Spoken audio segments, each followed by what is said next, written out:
Itago niyo po ako sa pangalang Adela. Itong kwento po ng buhay ko na naisip kong ibahagi sa inyo ay komplikado, kaya hindi ko masabi ang tunay kong pangalan. Alam kong lahat naman tayo ay nagkakamali. Hindi ko lang talaga sukat akalain nun na ang pagkakamaling nagawa ko ay magiging dahilan ng pagbabago ng buhay ko. Akala ko nga hindi na ako makakabangon. Akala ko hindi ko makakayanan ang lahat ng nangyari. Dumating ako sa punto na gusto ko na lang wakasan ang buhay ko. Nag-umpisa ang lahat nang makilala ko si Fermin sa isang opisina kung saan pareho kaming empleyado. Gwapo si Fermin, maputi at palakaibigan sa mga kaopisina namin, kabilang ako. Kaya naman hindi na nakakapagtaka kung marami man ang magkagusto sa kanya. Hindi lang bilang katrabaho, kundi yung gusto na crush at in love. Lalo na at binata pa. Isa na ako roon sa mga lihim na humahanga sa kanya. At masasabi kong napakaswerte ko dahil naging malapit kami sa isa't isa. Nagsimula ang closeness namin nung magkasalubong kami sa hallway papunta sa opisina. May isa pa kaming kasalubong na nagmamadali. Nabunggo ako kaya tumapon yung kape na dala ko. Pati uniform ko natapunan ko. To the rescue siya sa akin. At yung panyo pa niya ang mismong ginamit niya na pamuna sa nabasa kong damit. Yung tipong alalang-alala siya dahil mainit yung kape. Kung nasaktan daw ba ako. Hindi ko na inintindi yung nakabunggo sa akin kahit iniwan ako sa ere. Nagsorry lang at tumakbo na palayo. Baka importante talaga o malilate na. Sa isip ko noon, nagpasalamat pa nga ako dahil nagkaroon kami ng moment ni Fermin. Kinilig ako. Mula noon ay lagi na kaming magkadikit.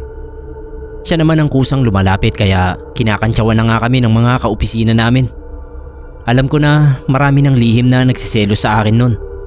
Ako naman taas noo tuwing kasama ko si Fermin. Hindi ko na idedetalye kung paano kami nagligawan. Basta ang kinauwian ay naging kami. Tumagal ang relasyon namin ng 2 taon bago nangyari ang hindi inaasahan naming paghihiwalay. Yun ay nang matuklasan kong bukod sa akin ay may iba pang karelasyon si Fermin. Hindi namin katrabaho. Walang nagsabi sa akin, kundi nakita mismo ng mga mata ko nang sundan ko si Fermin. Nung araw na yon, wala kaming pasok. Nagpapasama ako sa kanya sa mall dahil may bibilhin ako. Pero sabi niya masama yung pakiramdam niya. Kaya hindi ko na siya pinilit. Sinabi ko pa na pupuntahan ko siya mamayang gabi. Pero nung nasa mall na ako, ay nakita ko yung kotse niya na palabas ng parking lot. Sumakay agad ako ng taxi kasi wala akong sariling sasakyan. Tapos pinasundan ko yung kotse niya. Huminto siya sa tapat ng isang apartment. Lumabas doon ang isang maganda at sexing babae. Maputi rin gaya niya. Tapos hinalikan niya sa labi at inakbayan bago sila pumasok sa loob. Sobra po akong nasaktan sa natuklasan kong yon. Gumuho ang mundo ko. Pero hindi ako nag-eskandalo. Umuwi akong bitbit ang bigat ng loob ko. Iyak ako ng iyak.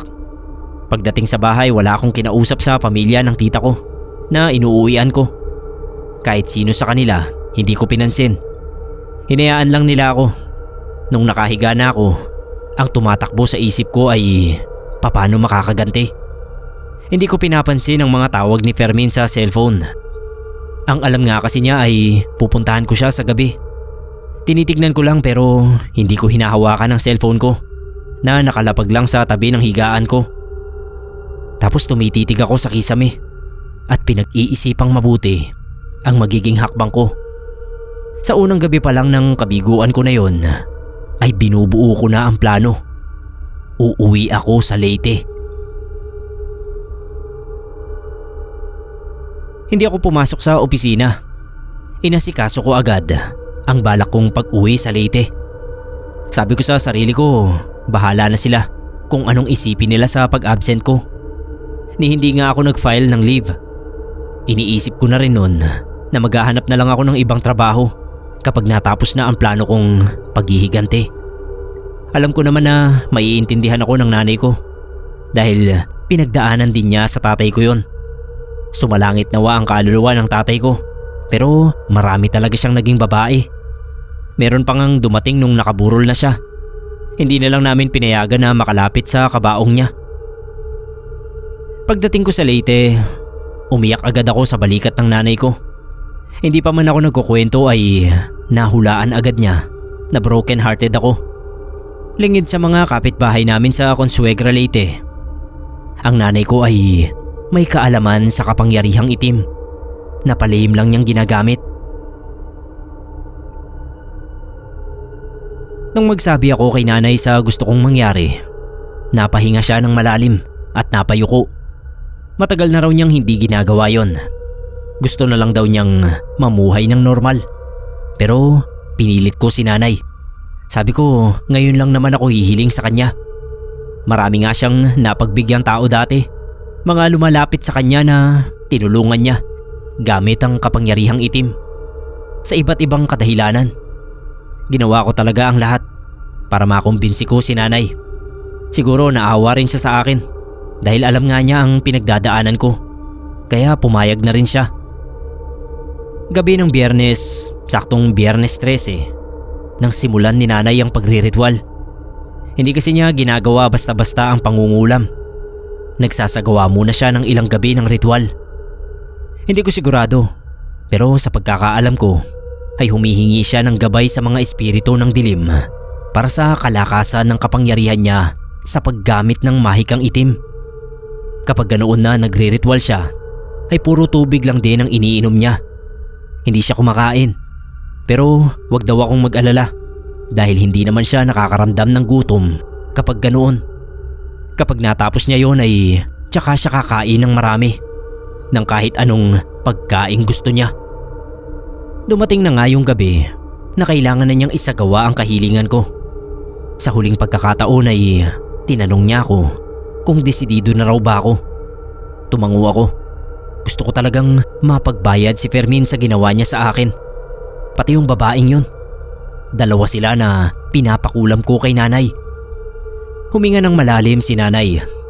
Alam daw niya na mahirap para sa akin ang desisyon na yun. Kasi kahit hindi ko raw aminin ay ramdam niya na mahal ko pa rin ang nobyo ko sa kabila ng ginawa niya sa akin. Ang gusto lang daw niyang masiguro bago niya simula ng aktwal niyang pangungulam ay kung hindi ko yun ipapaatras sa kanya. Sa oras na masimulan kasi niya ay hindi na pwedeng hindi ituloy. Sa kanya raw kasi ang balik nun.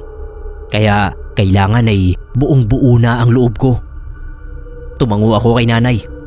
Desidido talaga ako sa mga sandaling yun. Kinakain ako ng galit at selos. Kaya sabi ko, mapapanatag lang ako kapag nawala na ang dalawang tao na yon na kinamumuhuyan ko. Kinuha na ni nanay ang mga gamit niya, pati yung larawan ng dalawa na inihanda ko. Hindi ko pala nabanggit na yung babae ay kakilala ng kaibigan ko.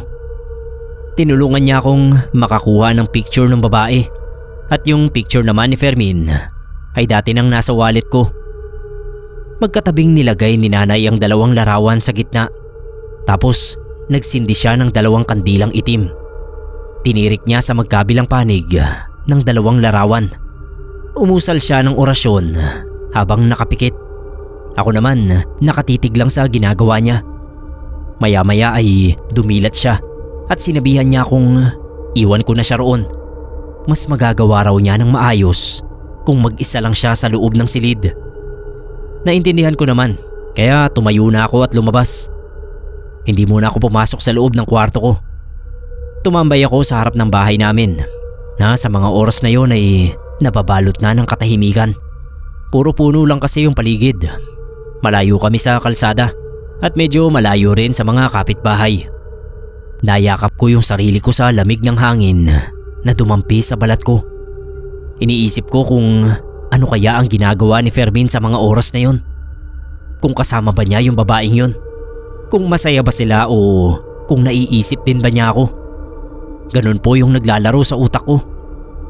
Napangiti na lang ako na kung masaya man sila ngayon ay lubos-lubusin na nila dahil hindi na sila magiging masaya kahit kailan. Malaki ang tiwala ko kay nanay bilang isang mangkukulam. Alam ko na magagawa niya ng tama kaya excited ako noon na matapos na. nang sa gayon ay mapanatag ako. Maya-maya ay nainip ako, kaya pumasok na ako sa loob ng bahay. Pero hindi pa rin tapos si nanay. Sarado pa rin yung silid niya, kaya dumiretso na ako sa kwarto ko at nahiga na. Naririnig ko pa yung pag-uorasyon niya hanggang sa nakatulugan ko na. Kinabukasan nagising na lang ako sa pagyugyug sa akin ni nanay. Tanghali na raw, bumangon na ako. Habang inihahain niya yung almusal namin sa mesa, ay sinabi niya sa akin na matagumpay niyang naisagawa ang pangungulam. Natuwa ako, pero napansin ko na parang hindi masaya ang nanay ko. Nakayuko lang siya at walang buhay ang boses nung sinabi sa akin yon. Tinanong ko siya kung anong problema. Sabi niya hindi niya alam. Parang kinukutuban daw siya ng masama. Alam ko naman na napilitan lang si nanay na gawin yon para sa akin. Kaya siguro ganun ang pakiramdam niya. Isa pa, matagal na panahon na rin daw mula nung huli siyang mangkulam. Kaya baka nanibago lang. Hindi ko na lang inintindi. Kumain na lang ako ng almusal namin. Tapos ay tinulungan ko siya sa mga gawaing bahay. Nung naghuhugas na ako ng pinggan, tinanong ako ni nanay kung may balak pa ba akong bumalik sa trabaho. Nung unang pasya ko wala na talaga. Ayoko na kasing makita si Fermin. Pero napag-isip-isip ko, mas masisiyahan ako kapag nandoon ako at masaksihan ko kung gaano siya maghihirap sa ganti ko sa kanya. Kaya sabi ko kay nanay, babalik ako. Susubukan ko kung tatanggapin pa ako sa trabaho. Bago ko iniwan si nanay sa Leyte, sinabi niya sa akin na mag-iingat akong mabuti. At hanggat maaari ay iwasan ko na lang ang mga tao na nakakapagbigay sa akin ng sama ng loob. Hindi raw siya natatakot mamatay para sa akin. Pinagalitan ko si nanay. Sabi ko wag siyang magsasalita ng ganoon dahil hindi pa siya mamamatay. Pero malungkot pa rin siya. Parang nalungkot din tuloy ako na iwan siya. Sabi ko na lang dadalasan ko yung pagdalaw sa kanya tuwing magkakaroon ako ng pera at pagkakataon. Tumango lang siya at matipid na ngumiti. Ang akala ko talaga, hindi na ako makakabalik sa opisina. Pero tinanggap pa rin ako. Siguro pinagbasihan na lang din yung magandang performance ko. Pero binigyan ako ng memo. Nung unang beses na pagkikita namin nang makabalik na ako sa trabaho, ay napansin ko agad yung pananamlay ni Fermin. Nagkasalubong kami sa lobby at halatang nabigla siya nang makita ako. May sasabihin siya pero umiwas na ako. Hinabol niya ako at sabi ano raw nangyari. Bakit bigla na lang akong nawala?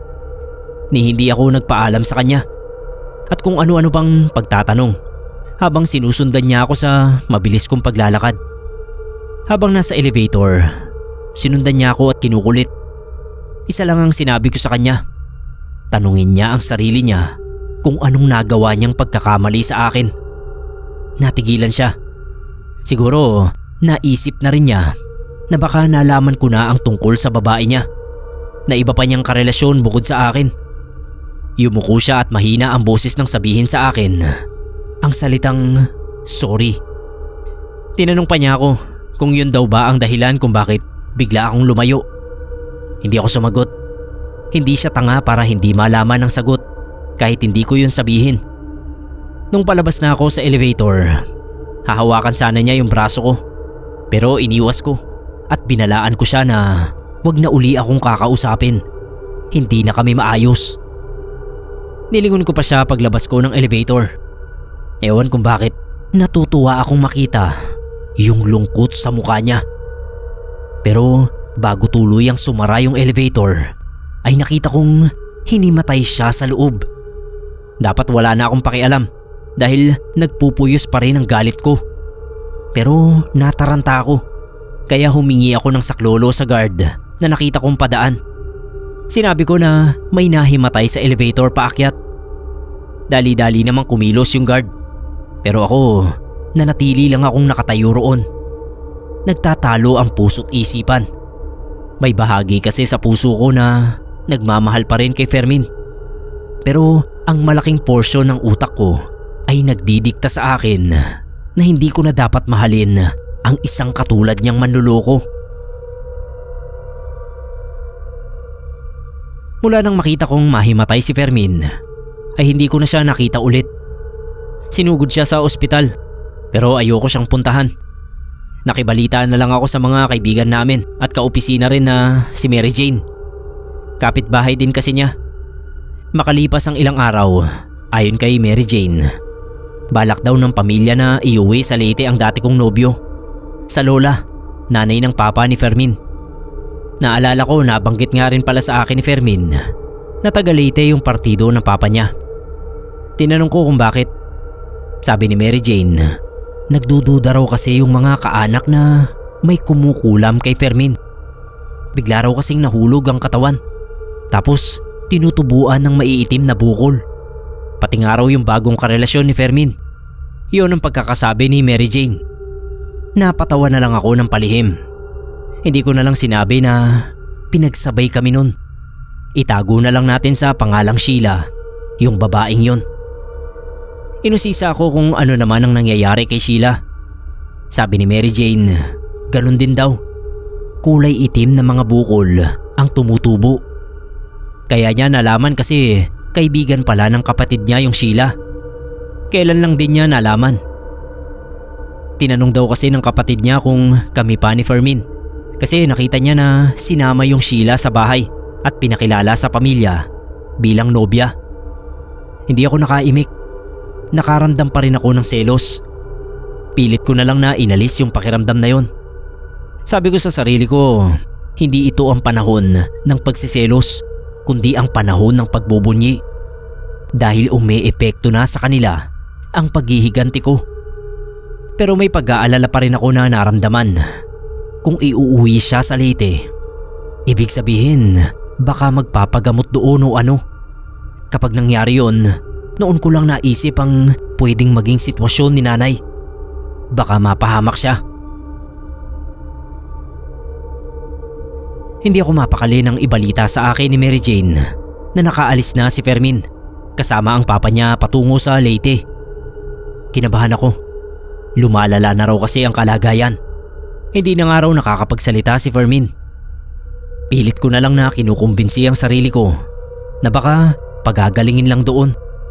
Hindi naman siguro mababalikan si nanay dahil mahusay ang nanay ko. Isa pa, kalimitan ng mga pinapagaling ng albularyo mula sa kulam ay hindi naman nababalikan ng nangulam. Matapos gumaling ang biktima ay ayos na. Pero ayoko pa rin bumuti ang lagay ni Fermin. Gusto ko silang mamatay ng babae niya. Kaya pinag-isipan kong mabuti ang sunod kong hakbang. Hanggang sa nabuo ang desisyon ko na uuwi uli ako kay nanay. Gusto kong matiyak na hindi na makaka-recover ang dalawa, na walang albularyo ang makakapagpagaling sa kanila. Bago ako umalis ay nabalitaan ko na naka-confine na sa ospital si Sheila. At nalaman ko rin na ako ang pinaghihinalaan ng pamilya niya at pamilya ni Fermin na kumukulam o nagpapakulam sa dalawa. Kasi nabalitaan din nila yung pag-uwi ko ng Leyte bago nangyari sa dalawa ang magkapareho nilang kalagayan. Sinugod pa nga ako ng ate ni Fermin sa mismong opisina namin. Pinagbantaan niya ako na makakarma sa mga ginawa ko. Mabuti na lang at bawal ang mag-eskandalo dun. Naawat agad siya ng guard at pinalabas. Yun ang huling araw ko sa opisina. Buong-buo na ang pasya ko na babalik ako sa Leyte. Nagulat pa si nanay nang makita ako. Nag-alala siya kung ano ang ginagawa ko ron, kung may nangyari ba. Hindi ako naglihim sa kanya. Sinabi ko sa kanya lahat ng nangyari nang bumalik ako sa Maynila. Yung pagtalab ng kulam niya sa dalawa, yung pagpapakonfine ng babae, at pag-uwi ni Fermin doon din sa Leyte kasama ang papa niya. Medyo malayo sila sa lugar namin sa Leyte. Hindi ko naman kinakitaan ng pag-aalala si nanay. Sabi niya nang pagbigyan niya ako sa kahilingan ko ay inihanda na niya ang sarili sa lahat ng mga posibleng mangyari. Tinanong ko siya kung may paraan ba para hindi nila matuklasan na siya ang may gawa ng kulam at kung makakaligtas ba siya sakaling balikan siya ng albularyong gagamot kay Fermin. Hindi raw siya natatakot. Kahit ikamatay pa niya. Ang inaalala raw niya ay ako. Nang sabihin ko kasi na ako ang pinaghihinalaan, ay baka ako raw ang mabalikan. Sabi ko sa kanya, edi gumawa din siya ng proteksyon para sa aming dalawa. Gumawa naman si nanay ng proteksyon. Pero sabi niya, hindi siya 100% na sigurado kung magiging epektibo yon. Depende pa rin sa kakayahan ng isang albularyo. Kung mahina, siguro mapoprotektahan kami ng ginawa niya. Kung malakas at may kaalaman din sa kapangyarihang itim, ay posibleng mawasak noon ang proteksyon namin. Mga dahon yun na mahirap matagpuan. Dinikdik at hinalo sa abo na may langis at orasyon mula sa aklat na itim. Pinahid namin ni nanay sa mga katawan namin. Gagawin daw namin yun tuwing 6:00 ng gabi hanggang sa maubos. Dahil doon ay naging kampante na ako. Sabi ni nanay, bumalik na ako sa trabaho. Baka raw kasi tuluyan na akong hindi tanggapin. Sabi ko naman ayoko na talaga. Hindi na ako babalik doon.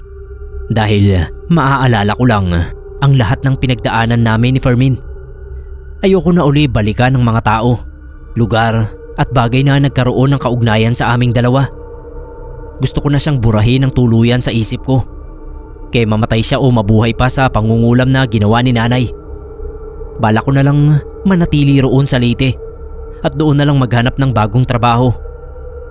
Pumayag naman si nanay dahil siyempre mas gusto niya na kasama ako at nakikita ang mga nangyayari sa akin. Ako lang din naman ang nagpumilit dati na tumira at magtrabaho sa Maynila. Ang buong akala ko nga ay magiging maayos na ang lahat. Hanggang isang araw ay napansin kong tanghali na hindi pa bumabangon si nanay. Sinilip ko siya sa kwarto niya. Nakita kong gising na siya. Nakadilat yung mga mata. Pero nagtaka ako dahil hindi pa siya tumatayo. Nilapitan ko. Naupo ako sa gilid ng higaan niya at tinanong kung masama ba yung pakiramdam niya. Sabi niya medyo nanghihina siya. Pero baka napagod lang daw sa pagsisibak ng mga kahoy kahapon. Tinulungan ko naman siya at ako halos yung nagsibak. Bakit siya mapapagod? Hindi ako nakumbinsi ni nanay sa sinabi niya. Kaya pinilit ko siyang magsabi sa akin ng totoo kung ano ba talaga yung nararamdaman niya. Tumingin siya sa akin. Inutusan niya akong manguha ng mga dahon sa gubat. Sinabi niya sa akin kung ano-ano dapat ang mga dahon na kailangan kong kunin. Tapos inutusan din niya akong kumuha ng matabang lupa, kahit isang plastic lang. Sinunod ko naman siya agad. Pero bago ako umalis, ay nilagay ko yung almusal niya sa gilid ng papag. Para kako kung magutom siya ay kainin niya yon. Kinakabahan ako habang hinahanap ko yung mga pinapakuha ni nanay. Alam kong may kinalaman sa pangungulam niya ang mga yon.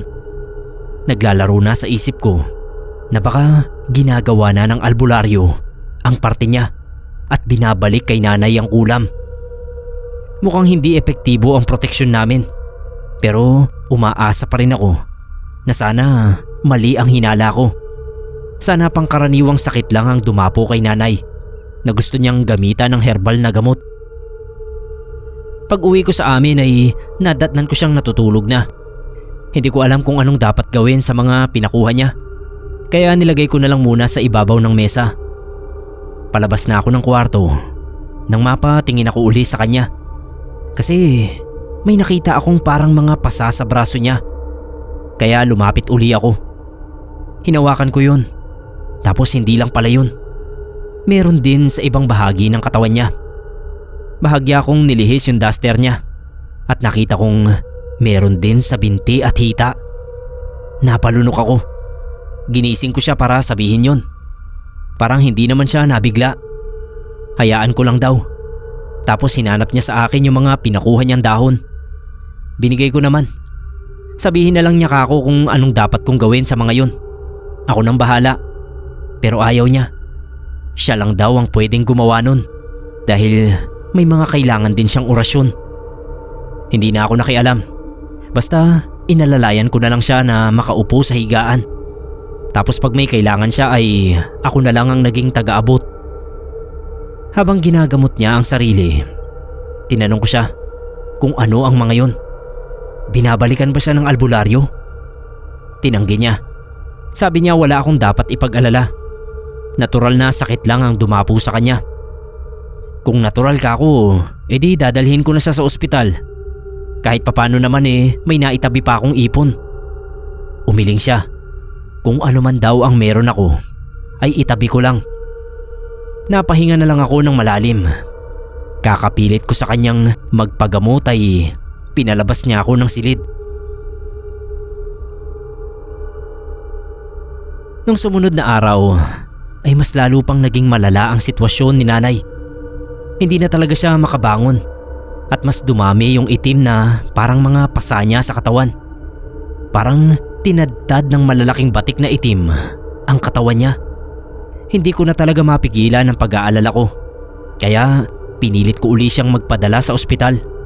Kaso nagmatigas pa rin siya at noon niya inamin sa akin na alam niya kung ano ang nangyayari sa kanya.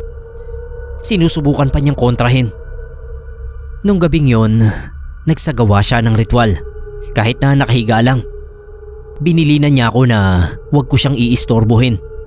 Kaya nandoon lang ako sa labas ng silid niya at tahimik na naghihintay na matapos ang ginagawa niyang ritual. Maya-maya ay nakarinig ako ng lagabog. Lumapit agad ako sa pinto ng kwarto niya. Nakalak na yung pinto sa loob, kaya kinalampag ko ng kinalampag at wala akong nakuhang tugon, kaya naisip kong lumabas ng bahay. Lumigid ako sa kabila kung saan nandoon ang bintana ng kwarto niya. Pero nakasara yun at hindi ko mabuksan. Kinuha ko na lang yung palakol na ginagamit namin sa pagsisibak ng mga kahoy. Yun ang ginamit ko na pangwasak ng pinto ni nanay. Nagawa ko naman. Nakita kong nakahandusay siya sa sahig. May malay naman, pero halatang inanghina. Nakatimbawang malapit sa kanya ang kandilang itim na nakasindi pa ang apoy. Hinipan ko at saka ko nagmamadaling tinayo si nanay. Hiniga ko siya sa papag at siniguro na humihinga pa siya. Kung titignan kasi, aakalain mo na talagang pawala na. Sabi ko dadalhin ko na talaga siya sa ospital. Kahit nang hihina ay pinagalitan pa rin niya ako. Aniya alam kong hindi mga doktor ang makakagaling sa kanya. Kung ganun ka ako albularyo na lang ang tatawagin ko. Hindi siya kumibo. Wala na akong mapagpilian. Naghanap ako ng albularyong makakapagpagaling kay nanay. Nakakita naman ako. Sinamahan ako ng kapitbahay namin sa kakilala niya. Nung dumating sa amin yung albularyo at makita ang kalagayan ng nanay ko, ay binulong niya sa akin na isang mangkukulam daw pala ang nanay ko. Paano ka ako niya nalaman? Yung mga itim na animo, balat o pasa na kumalat sa katawan ng nanay ko ay marka ng isang mangkukulam kapag pinarurusahan sila ng kapwa mangkukulam. Natigilan ako. Kapwa mangkukulam? Inulit ko pa ang tanong sa kanya. Sunod-sunod ang tango ng albularyo. Hindi raw yon ang unang pagkakataon na nakakita siya ng ganoon. Alam niya ang bagay na yon. Tinanong ko siya kung kaya ba niyang gamutin ang nanay ko. Sabi niya susubukan niya ang magagawa niya, pero hindi siya makakapangako. Nung ginagamot na ng albularyo ang nanay ko, iniisip ko ang lola ni Fermin. Baka ang lola niya ay isang mangkukulam din gaya ng nanay ko. Hindi ako mapakali, kaya kinontak ko si Mary Jane. Nung magkausap kami ay sinabi niyang hindi niya alam, pero aalamin daw niya. Tapos may binalita siya sa akin na hindi ko naman kinagulat, pero ewan kung bakit kinalungkot ko. Sinabi niya na hindi na kayanan ng babae. Si Sheila namatay din daw sa ospital. Ayaw kasi ipaalbularyo ng mga magulang. Hindi sila naniniwala sa mga ganon. Si Fermin naman ay hindi pa rin daw gumagaling. Nasa Leyte pa rin. Malakas ang kutob ko na siya ang dahilan ng nangyayari kay nanay. Kung totoo ang sinabi ng albularyo na mangkukulam din ang may gawa noon kay nanay. Baka ang lola mismo ni Fermin ay isa ring mangkukulam na siyang gumaganti kay nanay. Dahil sa mga isiping yon, kaya mas lalo akong hindi mapalagay.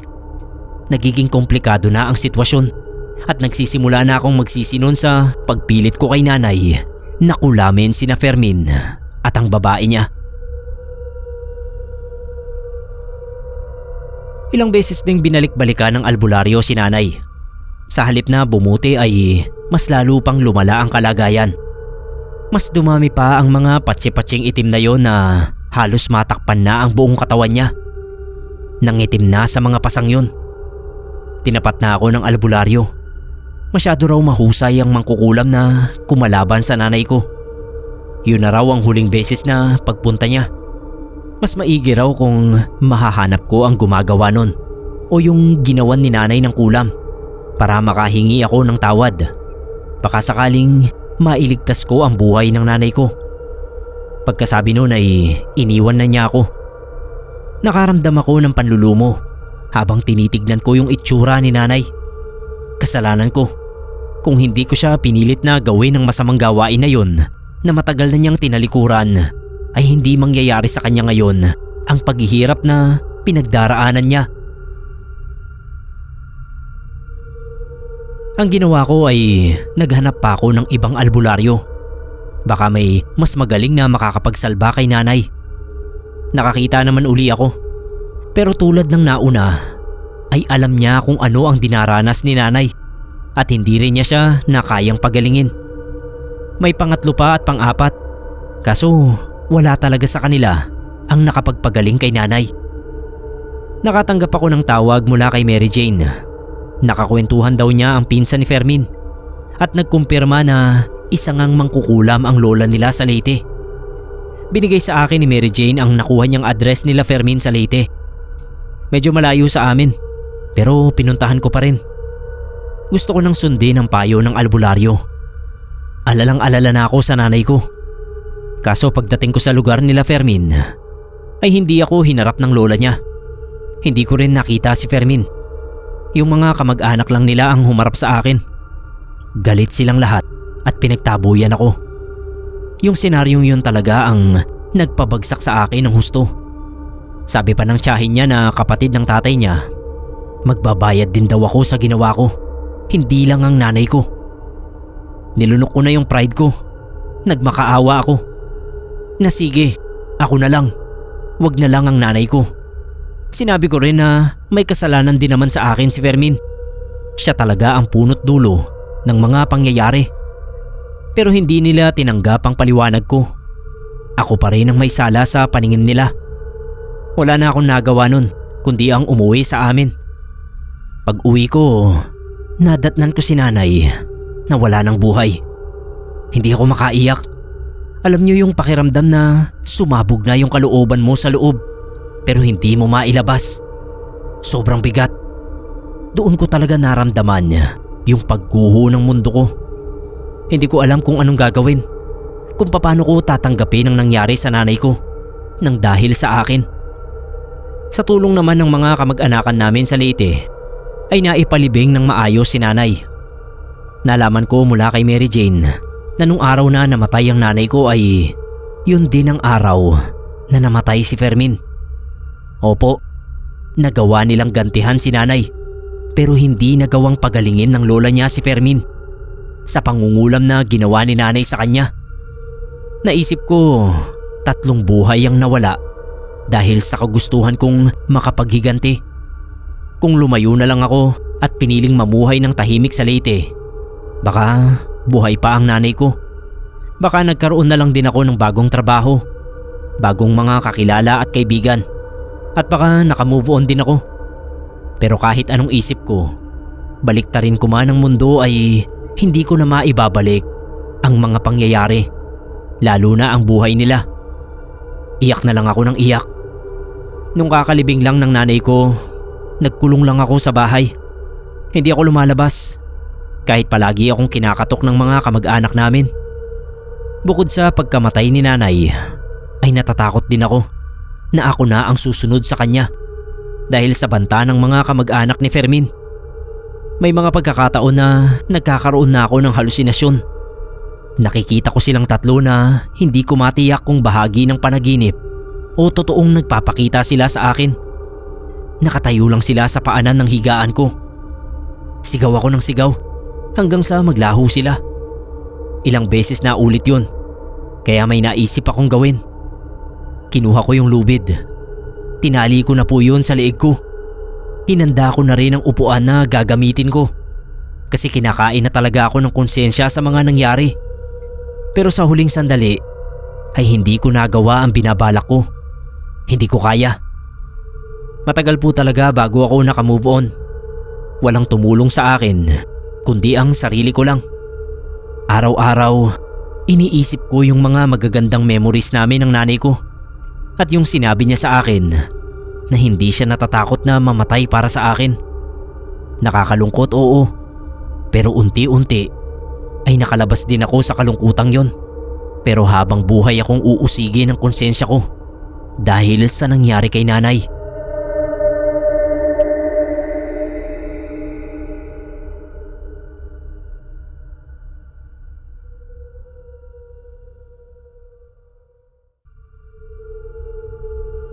Magandang araw po. Ako po si Paloma. Sa parteng Mindanao po ako isinilang, pero ang ibabahagi kong kwento sa inyo ay nangyari sa Santa Rosa, Laguna, kung saan tumira po ako ng matagal. Ang pinsan ko pong kambal na sina Yvette at Eloy ang dahilan kung bakit ako nakarating sa Laguna. Inaya po nila ako kasi mag-a-apply po sila noon sa electronics. May kapitbahay po kami noon sa Mindanao. May boarding house ang kapatid niya sa Santa Rosa na pwede raw naming tuluyan. Mababa lang naman daw ang upa kung maghahati-hati kami. Excited ako kasi unang beses ko yun na makakapagtrabaho at makakapag-board sa malayo pa. Tapos mga pinsan ko lang ang kasama ko. Walang magsasabi sa akin ng mga dapat at hindi dapat kong gawin. Walang magbubunganga at magagalit kapag nakagawa ako ng mali. Hindi ko alam na sa huli ay hahanapin ko rin ang kalinga ng mga magulang ko. Pero doon muna tayo sa unang araw ng pagdating namin sa boarding house na pag-aari nga ng kapatid ng kapitbahay namin sa Mindanao. Maliit lang yung boarding house na matatagpuan sa Santa Cruz, Santa Rosa, Laguna. Pero maayos naman. May sala, may munting kusina, may banyo at 2 kwarto na parehong may double deck. Yung landlady namin, tawagin na lang nating Manang Lisa. Sabi napakaswerte namin dahil bihirang mabakante ang boarding house niya sa dami ng nagtatrabaho sa electronics sa Laguna. Doon sa may Technopark. Tinawag nga lang daw ng ate niya na darating kami. Kaya yung 2 magkaibigan na nag-inquire sa kanya ay hindi na niya tinanggap at nilaan na niya sa aming 3. Pero tatanggap pa raw siya ng isa pang boarder. Kasi 4 yung pwedeng i-accommodate ng boarding house niya. 3 lang kaming magpipinsan. Hindi na kami nag-aksaya ng panahon nun nang makapahinga na kami buong araw. Kinabukasan ay nag-apply agad kami. Hindi ko makalimutan nung unang apply namin. Grabe yung iyak ko. Paano ba naman natanggap sa in-applyan namin ng 2 pinsan ko? Pero ako hindi. Hindi ako pumasa sa interview. Kaya sobrang nanliit ang tingin ko sa sarili ko. Tapos noon, ang dami ko pang in-applyan na ibang company sa loob ng Technopark. Binaybay ko talaga yung mga companies doon. At sa dami ay nahirapan talaga akong makapasa. Pero hindi ako sumuko. Kahit araw-araw akong umiiyak dahil nagtatrabaho na yung mga pinsan ko, ako nag-a-apply pa rin. Nagbunga naman yung pagtsatsaga ko dahil makalipas pa ang higit sa 1 linggo. Sa wakas ay natanggap din ako sa LAMCOR. May nakasabay ako roon sa interview na isang lalaking halata namang probinsyano. Sabi niya galing pa siya sa malayong isla at tulad ko ay dinala ng kapalaran sa Laguna. Kaso may problema siya. Hindi pa raw siya nakakahanap ng boarding house. Nakikitira lang muna siya sa tiyahin niya na hindi pa man daw siya nakakahanap ng trabaho ay hiningan na siya ng panggastos. Sinisingil na agad siya sa pagtira niya. Kapatid daw yon ng tatay niya. Naisip ko, kulang pa naman kami sa boarding house. Kaya baka pwede siya roon. Kaya sinama ko na siya Nung una nagdalawang isip ang landlady. Dahil ang gusto niya sanang madagdag sa amin ay babae. Ang magiging setup sana, yung kambal kong pinsan sa isang kwarto, tapos ako at isa pang babae. Para hindi raw masakit sa ulo niya. Naranasan na kasi niyang magkaroon ng mga boarders na lalaki. Puro pasaway daw. Pero pinakiusap ko ang kasama ko na itago na lang natin sa pangalang Boy. Sabi ko nakakaawa naman kasi. Sa pakiusap ko at paliwanag din ni Boy sa kalagayan niya, kaya pumayag na rin si Manang Lisa. Bali kami ni Yvette ang magkasama sa isang double deck sa isang kwarto. At sila naman ni Eloy sa kabila. Nung mga unang araw ay naging maayos naman ang samahan naming apat. Ako, ang dalawang pinsan ko at si Boy. May sinabi lang sa akin si Yvette. Napapansin daw niya na parang may sariling mundo si Boy. Kung hindi namin kausapin ay hindi magsasalita. Tapos lagi raw may binabasang aklat na makapal na kulay itim. Hindi niya alam kung Biblia ba yon o itim na aklat na may kinalaman sa itim na kapangyarihan. Ayaw daw kasing ipakita. Sa tuwing mapapalapit siya o tatanungin niya kung anong binabasa ay umiiwas daw at biglang itatago yung aklat. Sabi ko naman, wag na lang pansinin yun. Lahat naman kako ng tao may kakaibang gawi. Baka trip lang niyang magbasa ng kung ano man yung aklat na yun. Kahit may pagka-weirdo itong si Boy, ay maaasahan naman namin kapag nagipit kami. Maluwag siya sa pagpapautang at hindi siya marunong maningil. Basta marunong naman siyang makisama. Kaya nga lang, madalas ay mas pinipili niya ang mag-isa habang nagbabasa. Isang beses nga kumakain kami ng hapunan. Pinuntahan ko siya sa kwarto para alukin. Naabutan ko siyang nagbabasa na naman. Kaya tinanong ko kung ano ba yung binabasa niya. Bigla niyang sinara yung aklat. Sabay tago nun sa ilalim ng unan. Sabi niya, wala raw yun. Tama nga si Yvette. Kapag natatanong si Boy tungkol sa aklat, parang natataranta sa pag-iwas na malaman namin kung ano ba talaga yun. May naisip tuloy ako na binulong ko sa pinsan ko. Sabi ko kapag wala si Boy, ay kalkalin namin yung gamit niya. Hanapin namin yung itim na aklat para malaman namin kung ano ba talaga yun. Pati ako na curious na kahit nung una ay wala sana akong pakialam. Magkatrabaho kami ni Boy. Sabay pa kami ng shift. Kaya hindi agad kami nakakuha ng tiyempo ni Yvette para sa plano namin. Ayaw kasi ni Yvette na mag-isa lang siyang maghalughog ng gamit ni Boy. Kinakabahan daw siya na hindi niya maintindihan. Pakiramdam niya ay may matutuklasan siyang hindi maganda. Kaya gusto niya kasama niya ako para dalawa daw kaming magulat. Natawa na lang ako sa sinabi ni Yvette. Hanggang isang araw, sinamaan ako ng pakiramdam. Hindi ako nakapasok sa trabaho. Si Yvette panggabi nun, kaya umaga ay siya ang kasama ko. Sina Eloy at Boy ay parehong nasa trabaho. Ibig sabihin ay kami lang dalawa ni Yvette ang nasa boarding house. Ibig sabihin ay isang magandang pagkakataon yun para maisakatuparan namin ang planong paghahanap sa pinakaiingatang aklat ni Boy. Kaya nga lang masama ang pakiramdam ko. Si Yvette naman pilit akong pinapabangon. Sandali lang naman daw kaming maghahanap. Ibibili raw niya ako ng gamot pagkatapos. Dahil mahirap ngang makakuha ng pagkakataon, kaya pumayag na rin ako. Kahit medyo nanghihina ako dahil sa trangkaso. Buti na lang nasa kanya yung susi ni Eloy sa kwarto nila ni Boy. Naiwan daw kanina sa mesa sa pagmamadali dahil malilate na. Nung makapasok kami sa kwarto, una naming tinignan sa ilalim ng unan ni Boy.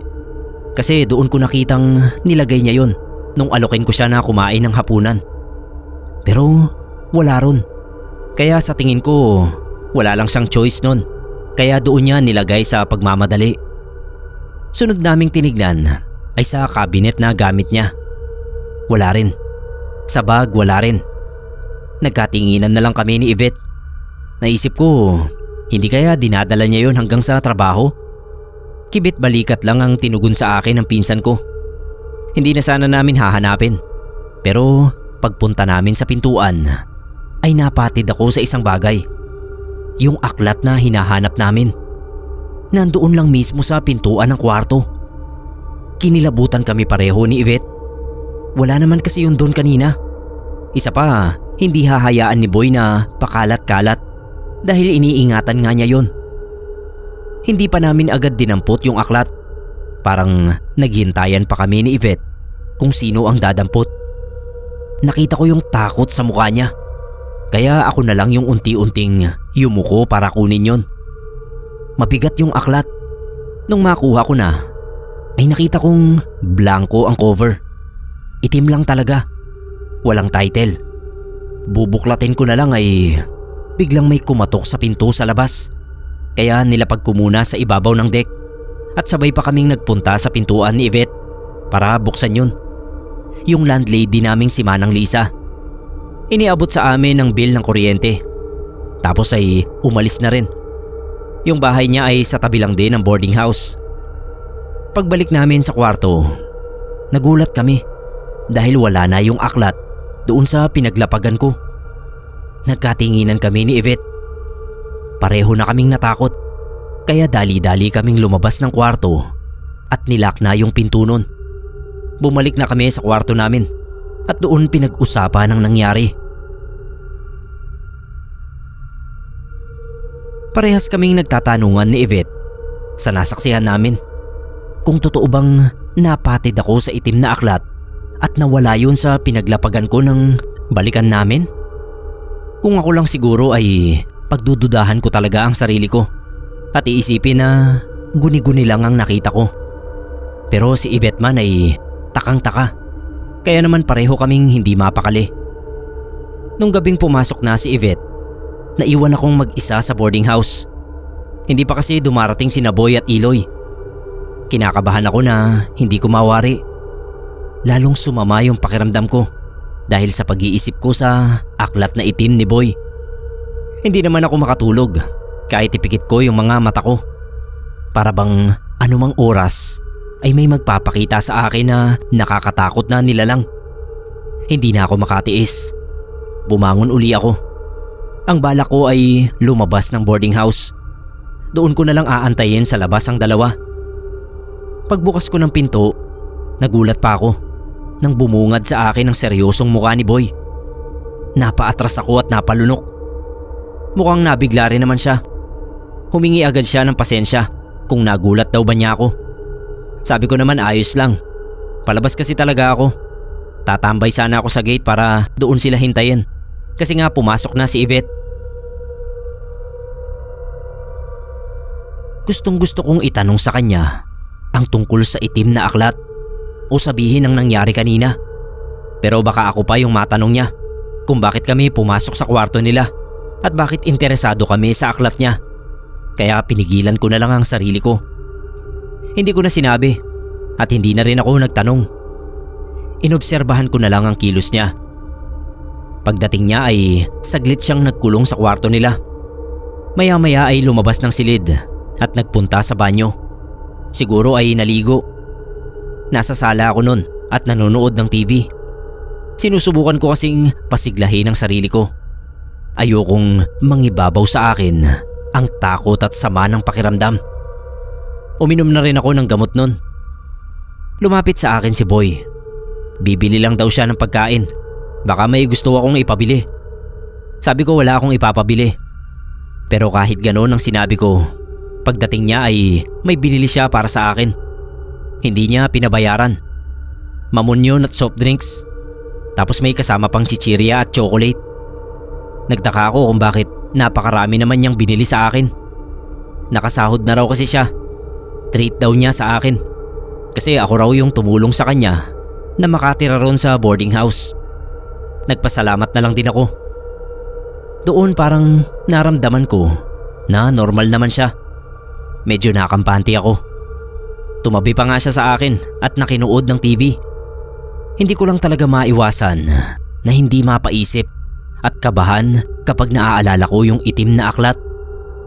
Pagkatapos naming manood ng TV, ay nagpaalam na siya na papasok na sa kwarto. Ako naman pumasok na rin sa kwarto namin ni Yvette. nilak ko yung pinto. Napapaidlip na ako nang makarinig ako ng boses na parang bumubulong. Wala naman kaming kadikit na bahay, kaya ang nasa isip ko, syempre ay sa kabilang kwarto nang gagaling yon. At si Boy lang ang nandoon. Napabalikwas tuloy ako ng bangon. Dinikit ko yung tenga ko sa dingding na pagitan ng mga kwarto namin. Hindi nga ako nagkamali ng hinala. Doon nga nang gagaling ang boses. Kinabahan ako na baka kung ano na ang ginagawa niya. Baka nalaman na niyang pinakialaman namin ni Yvette yung aklat niya, kaya nag-oorasyon na para parusahan kami sa pakikialam namin. Sari-sari ang tumatakbo sa utak ko nun. Naisip kong lumabas ng silid. Kung aabalahin ko siya, baka hindi niya maituloy ang ginagawa niya. Ganun nga ang ginawa ko. Kumatok ako sa kwarto nila. Ilang saglit ang lumipas bago niya ako pinagbuksan. Pinanindigan ko ang sama ng pakiramdam ko. Nakisuyo ako sa kanya na baka pwede niya akong ibili ng gamot. Nakita ko sa mukha niya yung pag-aalala, pero humingi siya ng konting minuto sa akin. Pahintay na lang daw at may liligpitin lang siya. Naisip ko baka yung gamit niya sa pag-oorasyon ang liligpitin niya. Maya-maya nga ay lumabas na uli siya ng kwarto. Sumunod siya sa utos ko na ibili ako ng gamot. Habang ako ay hindi mapakali. Gustong-gusto kong sumilip sa kwarto nila at baka may naiwan pang bakas ng kung ano mang ginagawa niya ron. Pero hindi ko magawa hanggang sa makabalik na siya. Nung humiga na uli ako, hindi muna ako natulog. Nakiramdam pa ako, pero wala naman akong narinig na kakaibang mahinang bulong o ni kaluskos mula sa kabilang silid. Nung mga sumunod na araw ay naging maayos naman ang lahat. Halos nakalimutan na rin namin ni Yvette yung tungkol sa itim na aklat. Lalo pa at nagkasabay-sabay na kami ng shift. Magkakaiba man ang electronics company na pinapasukan namin. Nagkaroon kami ng mga pagkakataon na makapag-banding sa boarding house. Minsan ay sama-sama pa kaming bumibili ng lutong ulam sa Mercado Village. Doon po kasi maraming tinda nun. Pati iba naming kailangan doon namin nabibili nang hindi na kami nagpupunta sa palengke sa Balibago Complex. Sa madaling salita, kahit weird ang tingin namin kay Boy, ay naging kaibigan din namin siya paminsan-minsan. Ang hindi ko lang nagustuhan ay nang magsimula siyang ligawan ako. Nagpaabot siya kay Yvette ng bulaklak. Nagulat ako. Tinanong ko agad kung para saan. Bakit may ganon? Sabi ni Yvette, nahihiya raw magsabi sa akin. Kaya siya na lang ang pinagsasabi kung pwede raw bang manligaw. Kinakantsawan pa ako ni Yvette. Sagutin ko raw agad para magkaroon na ako ng lakas ng loob na usisain ang tungkol sa aklat na itim. Sinenyasan ko siya na huwag maingay at baka mamaya ay nakadikit lang ang tenga nun sa dingding. Nakikinig sa amin. Kaya natuptop naman ni Yvette ang bibig niya. Una pa lang ay sinabi ko na kay Boy na hanggang kaibigan lang ang kaya kong ibigay sa kanya. Wala pa akong plano na makipagrelasyon. Tapos sinabihan ko na rin na wag na akong ligawan dahil ayoko na paasahin siya sa wala. Tango lang siya ng tango, kaya akala ko ay ayos lang. Pero nagulat ako kasi paggising ko isang umaga, may nakita akong bulaklak sa mesa sa kusina. Tapos may almusal din. Sa bulaklak may nakadikit na notes na nagsasabing para sa akin ang almusal at wag daw akong magpapagutom. Hindi ako mahilig sa bulaklak pero na-appreciate ko naman yung effort niya, lalo na sa pagluluto ng agahan para sa akin. Kaya lang alam naman niya na ayoko ngang magpaligaw. Pero ayun nga at tinuloy pa rin niya kahit binasted ko na. Tinanggap ko pa yung bulaklak na yon, pero yung pagkain, kunwari ko lang na kinain. Binalot ko sa plastic at pinakain sa mga pusang gala sa labas ng boarding house habang wala si Boy. Baka kasi may gayuma yun o ano. Mahirap na. Tapos kung ano-ano pa rin ang binigay niya na nagpasya akong wag nang tanggapin. Baka kasi isumbat pa niya sa akin ang mga yun sa huli na marami na siyang naibigay sa akin pero hindi ko pa rin siya sinasagot. Ayokong dumating kami sa ganoong punto. Lahat ng pinapabigay niya ay pinapabalik ko kay Yvette. Mula nang gawin ko yon, ay nagsimula siyang umiwas sa akin. Hindi ko alam kung ikakatuwa ko ba o hindi. Pero okay na rin yun. At least hindi ko siya pinaasa. Sinabi ko agad ang nararamdaman ko, na wala siyang maaasahan sa akin bukod sa pakikipagkaibigan. Doon po sa Pulong, may iba ring boarding house na nakilala rin namin ng mga boarder. May isa puro na gusto ring manligaw sa akin. Nung makasabay kong bumili sa tindahan at nagsabi na kung pwede pumanik ng ligaw sa akin sa boarding house. Hindi ko alam na nasa likuran ko na rin pala si Boy. Bibili rin siya sa tindahan. Nahuli ko na masama ang tingin niya doon sa lalaki. Sinabi ko na lang din doon na hindi pwede. Ayoko. Tapos nauna na akong bumalik sa boarding house. Kinuwento ko kay Yvette yung nangyari sa tindahan. Natakot kasi talaga ako sa tingin ni Boy sa gustong manligaw sa akin. Sabi ko sa pinsan ko, mukhang nasa loob ang kulo ng taong yun. Yung tipong gagawa ng hindi maganda kapag hindi nakuha ang gusto. Sabi naman ni Yvette, huwag kong masyadong isipin. Baka nagselos lang daw, kaya ganun makatingin. Sa tingin naman daw niya ay hindi makakayang gumawa ng hindi maganda ni Boy. Napakahinhin niya na parang babae rin kumilos. Yun nga lang, weirdo talaga. At kapag naaalala namin yung itim na aklat, ay bumabalik yung pagdududa namin sa kanya. Hanggang isang gabi, ako lang ang nasa kwarto namin dahil panggabi na naman si Yvette. Si Iloy ay nandoon din naman at maaga nga lang natulog dahil maaga ang pasok kinabukasan. Humiga ako at naghahanda na rin sa pagtulog nung may kumatok sa silid namin ni Yvette. Napatingin ako sa saradong pinto pero hindi agad ako bumangon sa deck ko. Nakiramdam muna ako kung may kakatok uli. Ilang segundo lang ang lumipas ay ayan na naman. May kumakatok na naman.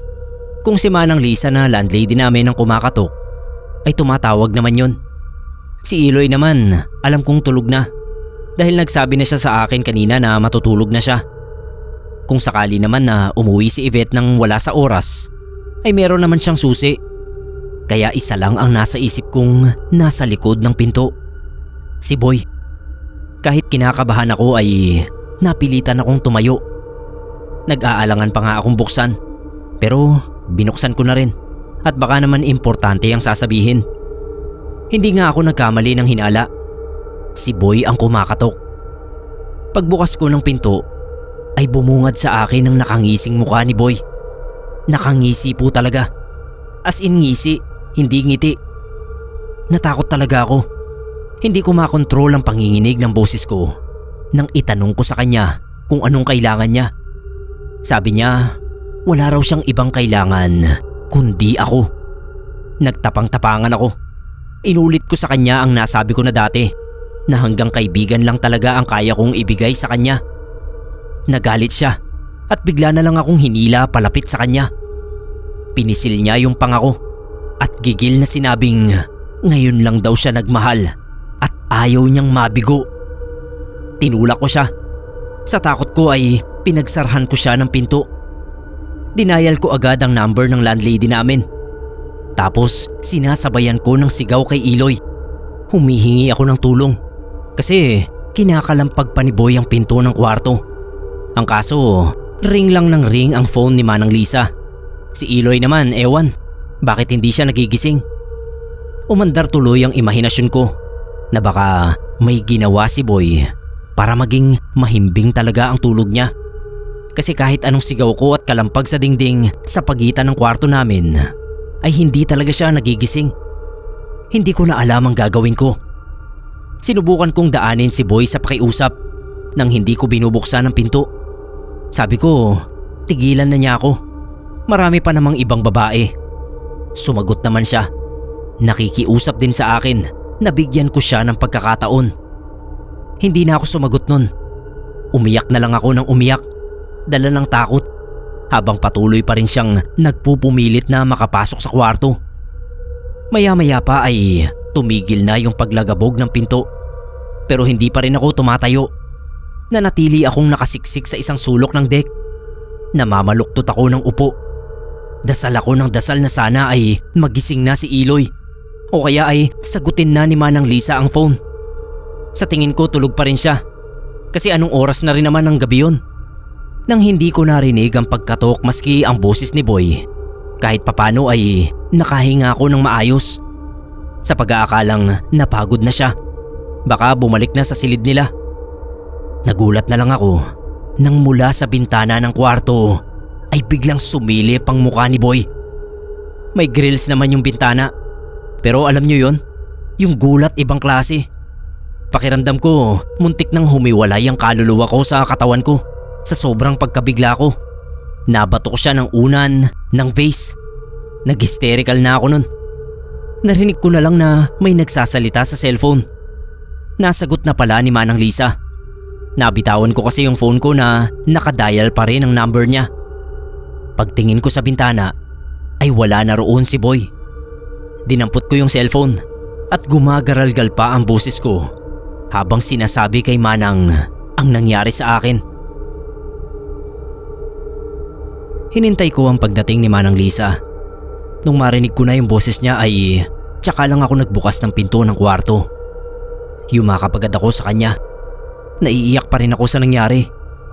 Luminga ako. Hinahanap ko si Boy dahil baka nandoon pa rin siya. Tumingin pa ako sa pintuan ng kwarto nila. Sabi ni Manang Lisa, wala na akong dapat ipag-alala. Umalis na raw si Boy. Nakita niyang paalis dala ang bag. Hahabulin nga niya sana, pero ang bilis daw. Nag-alala siya sa akin, kaya ako na yung pinuntahan niya at hindi na niya hinabol. Pinaupo ako ng landlady namin sa sofa at binigyan ng isang basong tubig.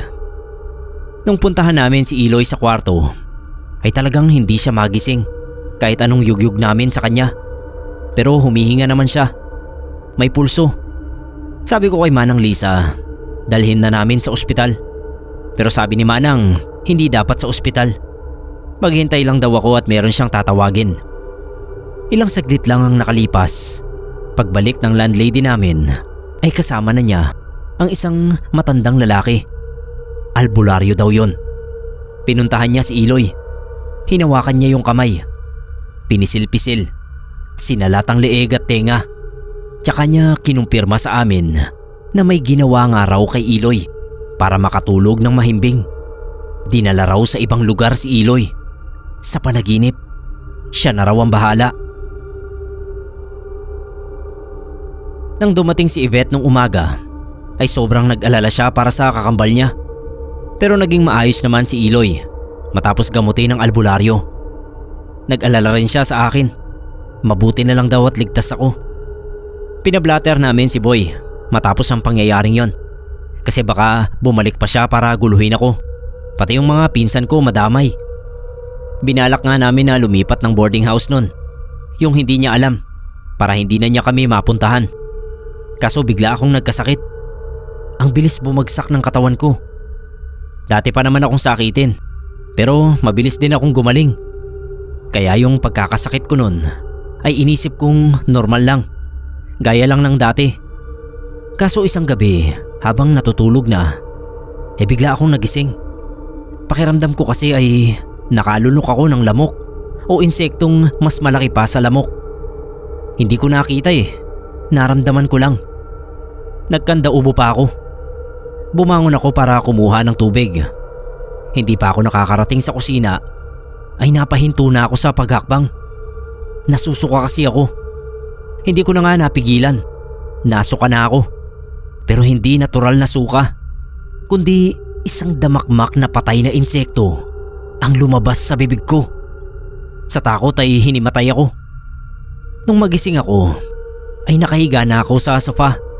Pinapaypayan ni Yvette. Buti na lang at hindi pang gabi si Yvette nun, tsaka si Iloy. Pareho silang nakaalalay sa akin. Sabi nila, pinatawagan na raw nila kay Manang Lisa yung albularyo. Kasi nakita nga rin nila yung mga patay na insektong sinuka ko. Isa lang ang tao na nasa isip naming posibleng gumawa sa akin nun. Si Boy.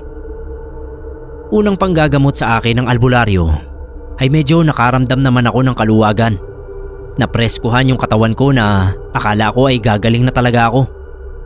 Pero hindi naglipat linggo ay naulit ang nangyari sa akin. Naalala ko na banggit sa akin ni Boy dati kung saan yung bahay ng tiyahin na tinirhan niya. Kaya nagpunta kami roon. Kahit nang hihina uli ako ay pinilit ko si Yvette na makapunta kami roon. Hinanap talaga namin. Nakausap namin yung tiyahin niya pero wala siya roon. Sabi ng tiyahin mula nang umalis sa kanya na sinabing nakahanap na nga ng boarding house ay hindi na raw bumalik sa kanya ni minsan. Hindi nga raw sinabi sa kanila kung saan yung boarding house kahit tinanong niya nung paalis pa lang para naman mabisita sana nila at malaman ang nangyayari sa kanya. Sa mismong bibig ng tiyahin niya, nalaman namin na mambabarang pala ang nanay ni Boy. Pero patay na raw, mga 2 taon na. At pilit daw pinapaaral kay Boy ang lahat ng tungkol sa barang noong nabubuhay pa. Hindi pala totoo ang sinabi ni Boy na hinihingan siya ng tiyahin niya ng panggastos, kundi kaya raw umalis si Boy sa poder niya ay dahil pinipilit niyang kunin ang itim na aklat na pinag-aaralan. Bilang tiyahin ay ayaw daw niya na matulad si Boy sa nanay na mambabarang.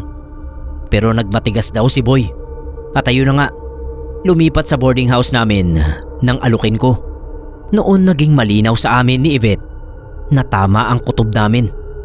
May kinalaman nga sa itim na kapangyarihan ang aklat na yon na minsan kaming napaglaruan nung hinahanap namin. Malayo po yung isla nila Boy na ayon sa tiyahin niya ay posibleng bumalik na roon. Wala na rin kasi sa trabaho niya, hindi na pumasok. Hindi naman namin kayang puntahan sa isla kaya umasa na lang kami na mapapagaling ako ng albularyo. Grabe po yung naranasan kong hirap nun. Sa tuwing gagamutin ako ng albularyo ay balde-balding patay na insekto ang sinusuka ko. Yun ang nakukuha sa akin. Kada mapupuno ang balde ay binabaon agad niya sa lupa. Pero hindi doon sa paligid ng boarding house. May pinagdadalhan siyang bakanting lote sa Santa Rosa at doon daw niya binabaon tsaka sinasarhan ng mga orasyon ng lupa. Kada magsusuka ako ng mga insekto ay ramdam ko yung lakas na nawawala sa katawan ko. Kahit gano'n ang nangyayari sa akin ay nakiusap ako sa mga pinsan ko na huwag nang ipaabot sa mga magulang ko sa Mindanao. Ayokong mabigyan sila ng problema. Kahit gabi-gabi ay umiiyak ako at hinahanap ang kalinga nila, lalo na sa ganoong sitwasyon. Nagtiwala na lang ako sa albularyo at syempre sa Diyos, nagagaling ako. Pilit kong pinapalakas ang loob ko. Hindi naman ako pinababayaan nila Yvette at Iloy. Lagi silang nakaalalay sa akin at sa mga pangangailangan ko dahil hindi nga ako nakakapasok nun sa trabaho. Siguro mga 2 linggo akong ginagamot ng albularyo nun sa boarding house. Pero sikreto lang yun.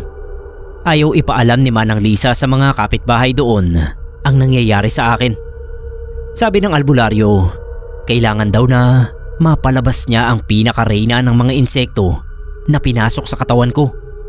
Kapag daw nagawa niya yun, ay tuluyan na raw akong gagaling. Hindi naman siya nabigo. Nung huling beses na panggagamot niya sa akin, grabe, hindi ka panipaniwala kung gaano kalaking insekto ang sinuka ko. Parang doble ng laki sa isang bubuyog. Sobrang itim na balot ng lumot. Patay na rin yun nang ilabas ko sa bibig ko. Pagkalabas naman, biglang guminhawa ang pakiramdam ko. Tapos noon ay isinailalim ako ng albularyo sa isang ritual. Inoorasyonan niya ako habang pinapahira ng langis sa noo, palad, punong tenga at pati sa talampakan ko. Yung nilalagay daw niyang langis sa bawat parte ng katawan ko, maliban sa maselang bahagi, yun daw ang magsisilbing pangontra ko para hindi na muling makapasok ang kahit anong insektong alaga ng mambabarang sa katawan ko. Laking pasasalamat ko sa albularyo at syempre sa Diyos. Inisip ko na pangalawang buhay ko na ang pagkakaligtas ko mula sa barang. Unti-unti kong nabawi ang lakas ko. Hindi man ako nakabalik sa dati kong trabaho, ay nagkaroon naman ako ng bago Doon pa rin sa Technopark. Isang gabi, night shift ako nun. Habang tahimik na nag-aabang sa pagdaan ng shuttle namin sa trabaho, ay isang shuttle bus din ang dumaan. Pero hindi yun sa company namin. Sa ibang company sa loob din ng Technopark. Nagulat ako kasi nakita ko uli si Boy. Sigurado ako. Hindi ako pwedeng magkamali. Siya yun. Nakasakay siya sa dumaang shuttle. Ibig sabihin ay hindi siya umuwi ng isla. Nakalipat na rin siya ng trabaho at sa loob pa rin ng Technopark. Ibig sabihin din ay nasa paligid lang siya. Kung saan na siya nakatira at kung saan niya isinagawa ang pambabarang sa akin ay hindi ko alam. Basta ang sigurado ako ay nakita ko uli siya. Nagkatinginan pa nga kami.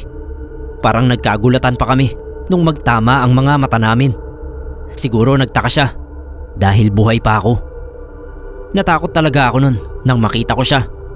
Yung pakiramdam na baka guluhin na naman niya ako.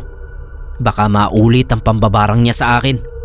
Pero awa naman ng Diyos, ayun na ang naging huling pagkakakita ko sa kanya.